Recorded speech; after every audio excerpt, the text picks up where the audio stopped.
Hey guys, John V here from Phone. We know you're watching our in-depth video review of the Pantech Flex for AT&T. It's available right now. You can pick it up for $50 a 2-year contract. So super affordable, but surprisingly packing some great specs under the hood. For example, you get a dual-core 1.5 gigahertz processor, you get 4G LTE connectivity, and also a large 4.3-inch QHD Super AMOLED display. And the cool thing about it, it's packaged with this nice-looking industrial design. So we're going to find out if this handset can really flex its muscles over its rivals.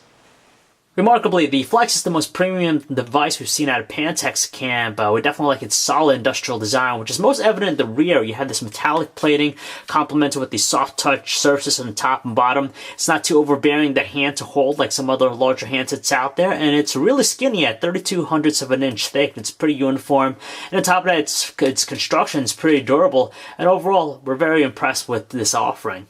Adding some charm, the Pantech Flex features a 4.3-inch QHD Super AMOLED panel, so that's 540 by 960 pixels, and as we take a closer look, it does utilize the Pentel matrix arrangement, but nevertheless, nice crisp details. We're able to make out fine text with no problems at all. And on top of that, we definitely like the saturated colors that its panel has to produce, but its viewing angles aren't the best, and in outdoor usage, it tends to wash out, so it still needs shielded away from the sun, but nevertheless, it's a pleasant thing for the Pantech Flex. So above the display, you have the earpiece and the front-facing 2-megapixel camera, which is mainly reserved for video chatting and self-portraits. On the left edge, we find its rigid volume control has good feel to it and also solid tactile response. While on the right, you have the micro USB port for charging data connectivity, and you'll also have the dedicated power button, which is still rigid and has a nice tactile response, but it's less pronounced. And lastly, in the rear, you have the 8-megapixel autofocus camera with its LED flash. It has the ability to shoot 1080p videos. You have another microphone right there. The area here is for its speaker grill. And removing the back cover gives us access to its 1830 mAh battery, its SIM slot, and also micro SD card slot. So the handset's running Pantech's customized Android experience top of ice cream sandwich, and overall we're not too much of a fan about it just because it lacks the comprehensiveness of its rivals, but nevertheless you have the basics. For example, you have a ton of different personalization. Of course, you could change the various themes, wallpapers, and you have all the useful widgets that you come to expect with Android, and with the app panel, it's laid out in your traditional grid-like view.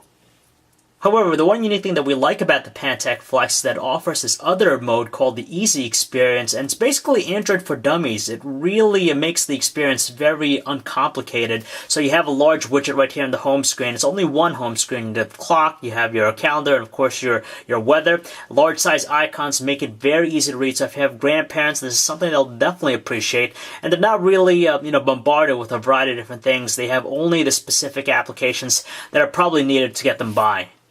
And just because it's a Pantech device, don't think for a moment that it's going to get some sort of lame processor. It's not the case here because it's actually powered by a dual-core 1.5 gigahertz Qualcomm Snapdragon processor, and it's coupled with 1 gigabyte of RAM. And honestly, it moves pretty quick. Every now and then we might see some slowdown or delay with its movement, but it still maintains a pretty good amount of responsiveness. So for things like opening up applications, some web browsing, and even to an extent gaming, we're more than happy with its performance.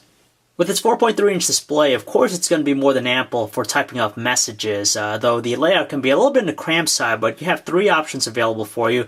You have the stock ice cream sandwich one, you have the Swift key, and also the swipe keyboards, and any one of them could be suitable for you.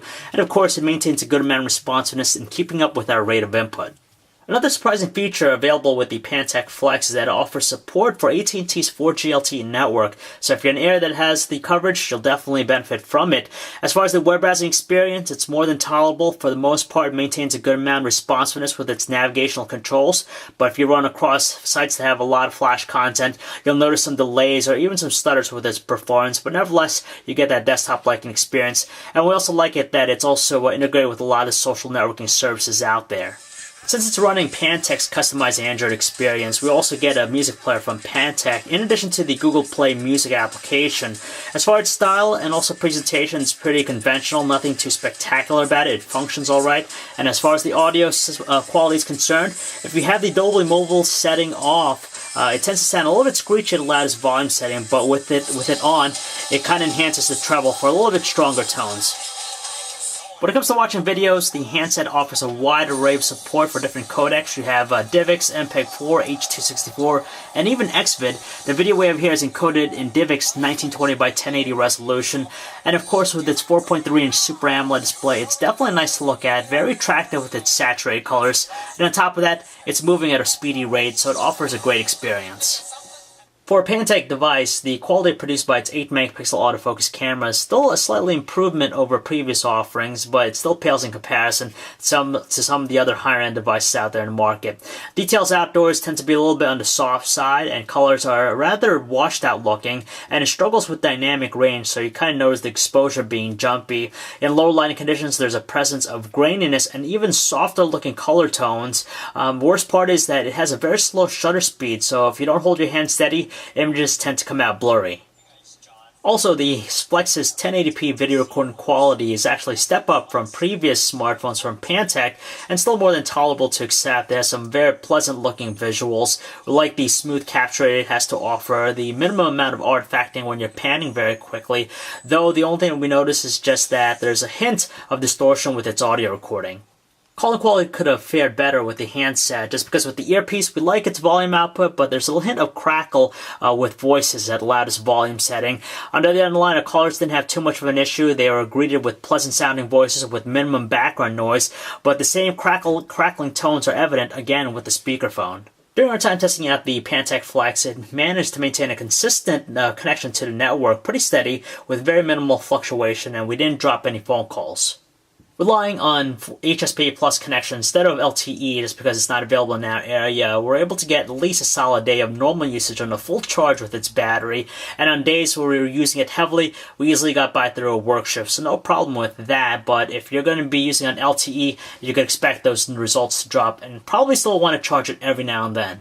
Seriously, it's really tough to not like the Pantech Flex just because it's priced at $50 a 2-year contract, very affordable, and by far this is the most premium device we've seen from Pantech's camp, and it's lovable in many ways. Even though it's $50, it's still packing quite a punch in the hardware department, so that's nice. Still needs some fine tweaking with the performance of its camera and also probably better UI with its customized Android experience, but it has all the basics that you want out of a smartphone, and for $50, again, you can't really beat that. So if you'd like to learn more about the Pantech Flex, guys, you can check out our website, phonearena.com. This is John V.